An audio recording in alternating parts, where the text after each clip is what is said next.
Hey everyone!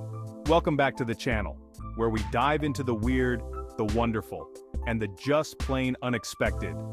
Today we're looking at some everyday phrases you probably use all the time, but have you ever stopped to wonder where they actually come from? Buckle up, because the origins of these phrases are going to surprise you. So let's take a journey through time and uncover the stories behind these common sayings. Get ready to be amazed by the unexpected origins of the phrases you use every day. This one's pretty straightforward, right? You catch someone in the act, guilty as charged. But the story behind caught red-handed is a bit more gruesome than you might think. It takes us back to the rough and tumble world of old Scotland. Imagine a time when laws were harsh, and punishments even harsher. Back then, one of the most serious crimes you could commit was murder. But it wasn't just murder that would get you in trouble. Poaching, hunting on land that wasn't yours was also a big no-no. Now in those days, there were no fancy forensic investigations or DNA tests. Justice was often swift and brutal. If you were caught with blood on your hands after a murder or after poaching an animal, you were quite literally caught red-handed. The blood was the evidence, the smoking gun of its day. And that's how the phrase "caught red-handed" came to be. Ever wondered why we say sleep tight when we wish someone a good night's sleep? It seems like a simple enough phrase. But its origins take us back to a time when beds were about as far from cozy as you can imagine. Forget your memory foam mattresses and fluffy pillows. Back in the days of yore, a bed was basically a wooden frame with a bunch of ropes crisscrossing underneath the mattress. These ropes were what held everything together. And if they were loose, well, let's just say you were in for a bumpy night. To keep the bed from sagging and to ensure a somewhat comfortable sleep, you'd have to tighten those ropes regularly. So when someone said sleep tight, they weren't just being nice. They were giving you practical advice. It's a phrase that's lost its original meaning over time. But the next time you say it, remember those old rope beds and the importance of a good night's sleep?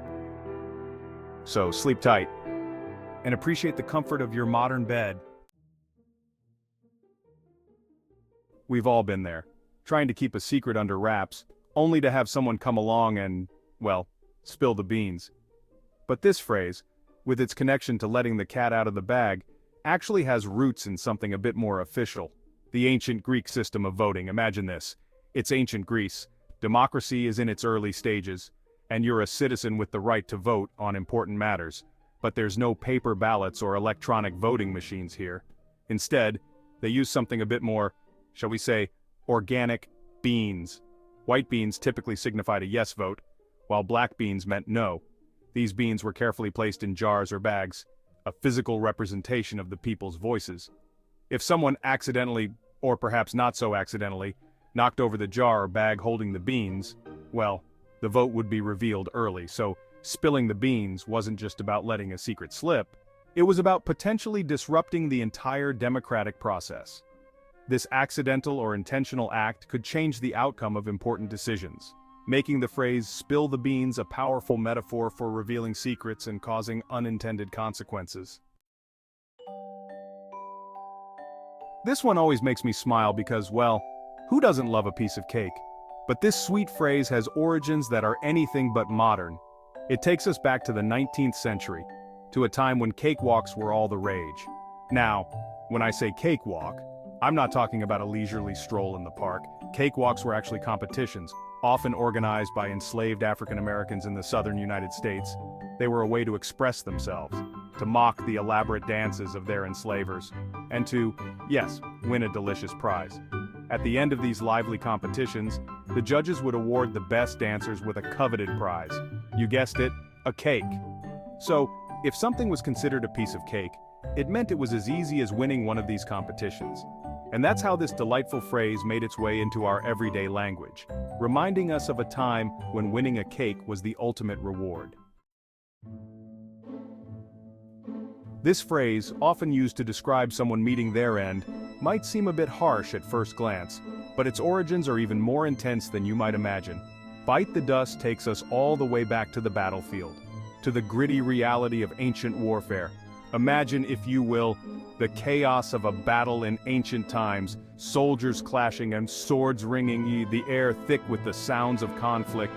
In the heat of the moment, amidst the dust and the clamor, it wasn't uncommon for a soldier to fall, mortally wounded, and when they fell, they often fell face first, their lips literally meeting the dirt, the dust of the battlefield. It's a grim image, to be sure, but it's this very act of falling that gave us the phrase, "bite the dust." The phrase itself has been around for centuries, proving that some expressions are as timeless as they are evocative.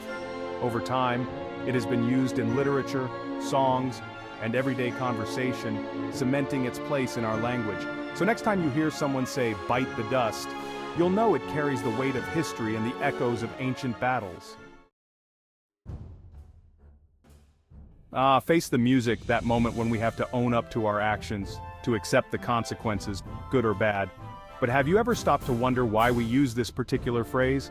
What does music have to do with taking responsibility? Well, as with many of the phrases we've explored today, the answer lies in the past. And while there are a few different theories about the origins of face the music, one of the most popular points to the military. Imagine this: a soldier, having committed a serious offense, is being dishonorably discharged. As they're marched out of the camp, stripped of their rank and their honor, there's one more indignity to endure: the music. The regimental band, a symbol of pride and unity, would play as the disgraced soldier was marched out, their actions literally put on display for all to see and hear. They had to face the music, to confront their consequences head-on, with the soundtrack of their downfall ringing in their ears.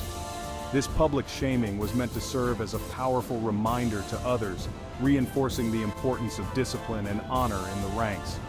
So next time you hear someone say, "face the music," remember its roots in history and the weight it carried for those who had to endure it. And that's a wrap. 6 common phrases, with origins that are anything but ordinary, from bloody hands, to rope beds, ancient votes, to battlefield dust.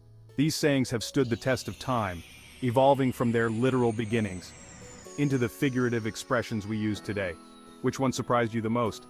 Let us know in the comments, and if you enjoyed this video, don't forget to like, subscribe, and hit that bell icon, so you don't miss out on more fascinating deep dives into history and language.